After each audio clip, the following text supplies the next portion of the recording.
تفہیم القرآن سید ابوالعلا مودودی سورہ القمر آیات 18 تا 42 اعوذ باللہ من الشیطان الرجیم بسم اللہ الرحمن الرحیم کذبت عاد فکیف کان عذابی و نذر عاد نے جھٹلایا تو دیکھ لو کہ کیسا تھا میرا عذاب اور کیسی تھی میری تنبیہات۔ انا ارسلنا علیہم ریحا صرصرا فی یوم نحس مستمر، ہم نے ایک پہم نحوست کے دن سخت طوفانی ہوا ان پر بھیج دی۔ تفسیر یعنی ایک ایسے دن جس کی نحوست کئی روز تک مسلسل جاری رہی۔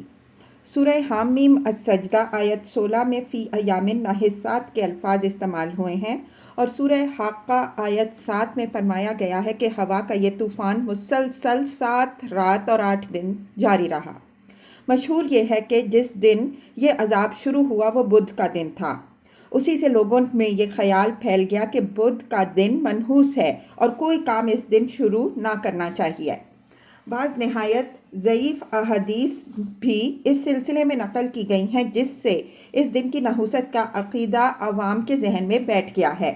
مثلا ابن مردودیہ اور خطیب بغدادی کی یہ روایت کہ مہینے کا آخری بدھ منحوس ہے جس کی نحوست مسلسل جاری رہتی ہے۔ ابن بنوروی رحمہ اللہ اسے موضوع کہتے ہیں۔ ابن رجب رحمہ اللہ نے کہا کہ یہ حدیث صحیح نہیں۔ حافظ سخاوی رحمہ اللہ کہتے ہیں کہ جتنے طریقوں سے یہ منقول ہوئی ہے وہ سب واہی ہیں۔ اسی طرح طبرانی کی اس روایت کو بھی محدثین نے ضعیف قرار دیا ہے کہ بدھ کا دن پہم نحوست کا دن ہے۔ بعض اور روایات میں یہ باتیں بھی مروی ہیں کہ بدھ کو سفر نہ کیا جائے، لین دین نہ کیا جائے، ناخن نہ کٹوائے جائیں، مریض کی عیادت نہ کی جائے، اور یہ کہ جذام اور برس اسی روز شروع ہوتے ہیں، مگر یہ تمام روایات ضعیف ہیں اور ان پر کسی عقیدے کی بنا نہیں رکھی جا سکتی۔ محقق مناوی کہتے ہیں بد فعلی کے خیال سے بدھ کے دن کو منحوس سمجھ کر چھوڑنا اور نجومیوں کے سے اعتقادات اس باب میں رکھنا حرام، سخت حرام ہے، کیونکہ سارے دن اللہ کے ہیں، کوئی دن بذات خود نہ نفع پہنچانے والا ہے نہ نقصان۔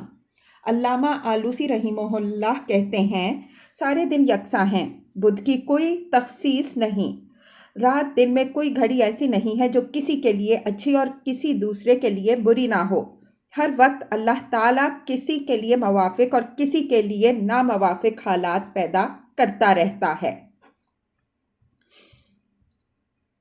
تنزع الناس، جو لوگوں کو اٹھا اٹھا کر اس طرح پھینک رہی تھی، کأنہم اعجاز نخل منقعر، جیسے وہ جڑ سے اکھڑے ہوئے کھجور کے تنے ہوں۔ فکیف کان عذابی و نذر، پس دیکھ لو کیسا تھا میرا عذاب اور کیسی تھی میری تنبیہات۔ وَلَقَدْ يَسَّرْنَا الْقُرْآنَ لِلذِّكْرِ فَهَلْ مِن مُدَّكِرٍ، ہم نے اس قرآن کو نصیحت کے لیے آسان ذریعہ بنا دیا ہے، پھر کیا ہے کوئی نصیحت قبول کرنے والا۔ کذبت ثمود بالنذر، سمود نے بھی تنبیہات کو جھٹلایا۔ فقالو، اور کہنے لگے ابشرا منا واحدا نتبعہ، کیا ایک اکیلا آدمی جو ہم ہی سے ہے کیا ہم اس کے پیچھے چلیں۔ تفسیر بالفاظ دیگر حضرت صالح علیہ السلام کی پیروی سے ان کا انکار 3 وجوہ سے تھا۔ ایک یہ کہ وہ بشر ہیں، انسانیت سے بالا تر نہیں ہیں کہ ہم ان کی بڑائی مان لیں۔ دوسرے یہ کہ وہ ہماری اپنی ہی قوم کے ایک فرد ہیں، ہم پر ان کی فضیلت کی کوئی وجہ نہیں۔ تیسرے یہ کہ اکیلے ہیں، ہمارے عام آدمیوں میں سے ایک آدمی ہیں، کوئی بڑے سردار نہیں ہے جس کے ساتھ کوئی بڑا جتھا ہو، لاؤ لشکر ہو، خدم و حشم ہو، اور اس بنا پر ہم ان کی بڑائی تسلیم کر لیں۔ وہ چاہتے تھے کہ نبی یا تو کوئی فوق البشر ہستی ہو، یا اگر وہ انسان ہی ہو تو ہمارے اپنے ملک اور قوم میں پیدا نہ ہوا ہو، بلکہ کہیں اوپر سے اتر کر آئے یا باہر سے بھیجا جائے، اور اگر یہ بھی نہیں تو کم از کم اسے کوئی رئیس ہونا چاہیے جس کی غیر معمولی شان و شوکت کی وجہ سے یہ مان لیا جائے کہ رہنمائی کے لیے خدا کی نظر انتخاب اس پر پڑی ہے۔ یہی وہ جہالت تھی جس میں کفار مکہ مبتلا تھے۔ محمد صلی اللہ علیہ وآلہ وسلم کی رسالت ماننے سے ان کا انکار بھی اسی بنیاد پر تھا کہ آپ صلی اللہ علیہ وآلہ وسلم بشر ہیں، عام آدمیوں کی طرح بازاروں میں چلتے پھرتے ہیں، کل ہمارے ہی درمیان پیدا ہوئے اور آج یہ دعویٰ کر رہے ہیں کہ مجھے خدا نے نبی بنایا ہے۔ اِنَّا اِذًا لَفِی ضَلَالٍ وَسُعُرٍ، اس کی اتباع ہم قبول کر لیں تو اس کے معنی یہ ہوں گے کہ ہم بہک گئے ہیں اور ہماری عقل ماری گئی ہے۔ أَأُلْقِیَ الذِّکْرُ عَلَیْہِ مِن بَینِنَا، کیا ہمارے درمیان بس یہی ایک شخص تھا جس پر خدا کا ذکر نازل کیا گیا؟ بل ہوا کذاب اشر، نہیں بلکہ یہ پرلے درجے کا جھوٹا اور برخود غلط ہے۔ تفسیر: اصل میں لفظ اشر استعمال ہوا ہے جس کے معنی ہے ایسا خود پسند اور برخود غلط شخص جس کے دماغ میں اپنی بڑائی کا سودا سما گیا ہو اور اس بنا پر وہ ڈینگے مارتا ہو۔ سَیَعْلَمُونَ غَدًا مَنِ الْکَذَّابُ الْأَشِرُ، ہم نے اپنے پیغمبر سے کہا کل ہی انہیں معلوم ہوا جاتا ہے کہ کون پرلے درجے کا جھوٹا اور برخود غلط ہے۔ اِنَّا مُرْسِلُو النَّاقَةِ فِتْنَةً لَهُمْ فَارْتَقِبْهُمْ وَاسْتَبِرْ، ہم نے اونٹنی ان کے لیے ایک فتنہ بنا کر بھیج دی، اب ذرا صبر کے ساتھ دیکھ لیں کہ ان کا کیا انجام ہوتا ہے۔ وَنَبِّئْهُمْ أَنَّ الْمَاءَ قِسْمَةٌ بَيْنَهُمْ، ان کو جتا دے کہ پانی ان کے اور اونٹنی کے درمیان تقسیم ہوگا۔ كُلُّ شِرْبٍ مُحْتَضِرٌ، اور ہر ایک اپنی باری کے دن پانی پر آئے گا۔ تفسیر: یہ تشریح ہے اس ارشاد کی کہ ہم اونٹنی کو ان کے لیے فتنہ بنا کر بھیج رہے ہیں۔ وہ فتنہ یہ تھا کہ یکایک ایک اونٹنی لا کر ان کے سامنے کھڑی کر دی گئی اور ان سے کہہ دیا گیا کہ ایک دن یہ اکیلی پانی پیے گی اور دوسرے دن تم سب لوگ اپنے لیے اور اپنے جانوروں کے لیے پانی لے سکو گے۔ اس کی باری کے دن تم میں سے کوئی شخص کسی چشمے اور کنویں پر نہ خود پانی لینے کے لیے آئے نہ اپنے جانوروں کو پلانے کے لیے لائے۔ یہ چیلنج اس شخص کی طرف سے دے دیا گیا تھا جس کے متعلق وہ خود کہتے تھے کہ یہ کوئی لاؤ لشکر نہیں رکھتا، نہ کوئی بڑا جتھا اس کی پشت پر ہے۔ فَنَادَوْا صَاحِبَهُمْ فَتَعَاطَىٰ فَعَقَرَ، آخر کار ان لوگوں نے اپنے آدمی کو پکارا اور اس نے اس کام کا بیڑا اٹھایا اور اونٹنی کو مار ڈالا۔ تفسیر: ان الفاظ سے خود بخود یہ صورتحال مترشح ہوتی ہے کہ وہ اونٹنی کی ایک مدت تک ان کی بستیوں میں دندناتی پھرتی رہی، اس کی باری کے دن کسی کو پانی پر آنے کی ہمت نہ ہوتی تھی۔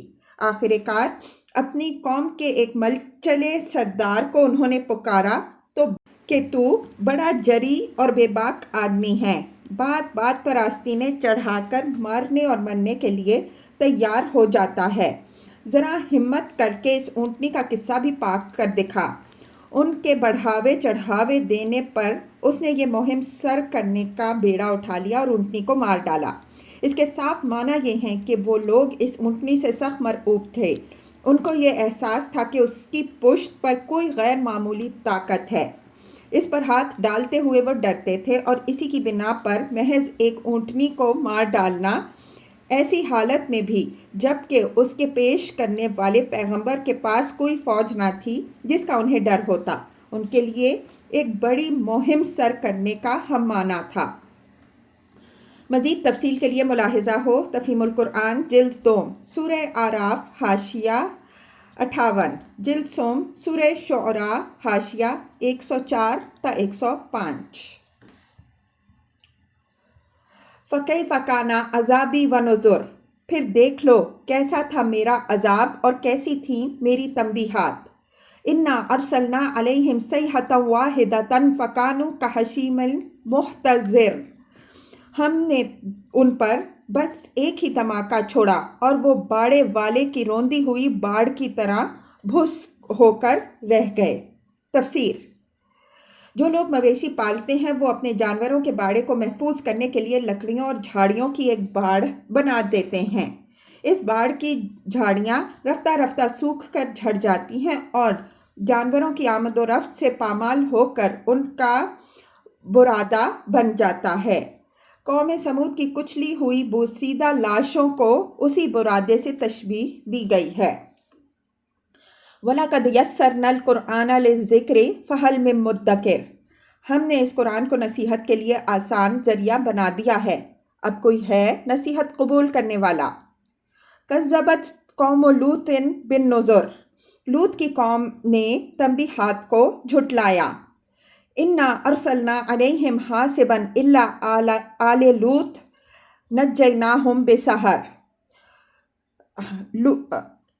اور ہم نے پتھراؤ کرنے والی ہوا اس پر بھیج دی، صرف لوط کے گھر والے اس سے محفوظ رہے۔ ان کو ہم نے اپنے فضل سے رات کے پچھلے پہر بچا کر نکال لیا۔ نعمتا من عندنا، یہ جزا دیتے ہیں ہم اپنی طرف سے۔ کذالک نجزی من شکر، ہر اس شخص کو جو شکر گزار ہوتا ہے۔ وَلَقَدْ أَنذَرَهُمْ بَطْشَتَنَا فَتَمَارَوْا بِالنُّذُرِ، لوط نے اپنی قوم کے لوگوں کو ہماری پکڑ سے خبردار کیا، مگر وہ ساری تنبیہات کو مشکوک سمجھ کر باتوں میں اڑاتے رہے۔ وَلَقَدْ رَاوَدُوهُ عَنْ ضَيْفِهِ فَطَمَسْنَا أَعْيُنَهُمْ، پھر انہوں نے اسے اپنے مہمانوں کی حفاظت سے باز رکھنے کی کوشش کی، آخر کار ہم نے ان کی آنکھیں موند دیں۔ فَذُوقُوا عَذَابِي وَنُذُرِ، کہ چکھو اب میرے عذاب اور میری تنبیہات کا مزہ۔ تفسیر۔ اس قصے کی تفصیلات سورہ ہود آیات 77 تا 83 اور سورہ حجر آیات 61 تا 74 میں گزر چکی ہیں۔ خلاصہ ان کا یہ ہے کہ جب اللہ تعالیٰ نے اس قوم پر عذاب بھیجنے کا فیصلہ فرمایا تو چند فرشتوں کو نہایت خوبصورت لڑکوں کی شکل میں حضرت لوط علیہ السلام کے ہاں مہمان کے طور پر بھیج دیا۔ ان کی قوم کے لوگوں نے جب دیکھا کہ ان کے ہاں ایسے خوبصورت مہمان آئے ہیں تو وہ ان کے گھر پر چڑھ دوڑے اور ان سے مطالبہ کیا کہ وہ اپنے ان مہمانوں کو بدکاری کے لیے ان کے حوالے کر دیں۔ حضرت لوط علیہ السلام نے ان کی بے انتہا منت سماجت کی کہ وہ اس ذلیل حرکت سے باز رہیں، مگر وہ نہ مانے اور گھر میں گھس کر زبردستی مہمانوں کو نکال لینے کی کوشش کی۔ اس آخری مرحلے پر یکا یک ان کی آنکھیں اندھی ہو گئیں۔ پھر فرشتوں نے حضرت لوط علیہ السلام سے کہا کہ وہ اور ان کے گھر والے صبح ہونے سے پہلے اس بستی سے نکل جائیں، اور ان کے نکلتے ہی اس قوم پر ایک ہولناک عذاب نازل ہو گیا۔ بائبل میں بھی یہ واقعہ اسی طرح بیان کیا گیا ہے۔ اس کے الفاظ یہ ہیں: تب وہ اس مرد یعنی لوط علیہ السلام پر پل پڑے اور نزدیک آئے تاکہ کواڑ توڑ ڈالیں، لیکن ان مردوں یعنی فرشتوں نے اپنے ہاتھ بڑھا کر لوط علیہ السلام کو اپنے پاس گھر میں کھینچ لیا اور دروازہ بند کر دیا، اور ان مردوں کو جو گھر کے دروازے پر تھے، کیا چھوٹے کیا بڑے، اندھا کر دیا۔ وہ دروازہ ڈھونڈتے ڈھونڈتے تھک گئے۔ پیدائش باب 19 آیات 9 تا 11۔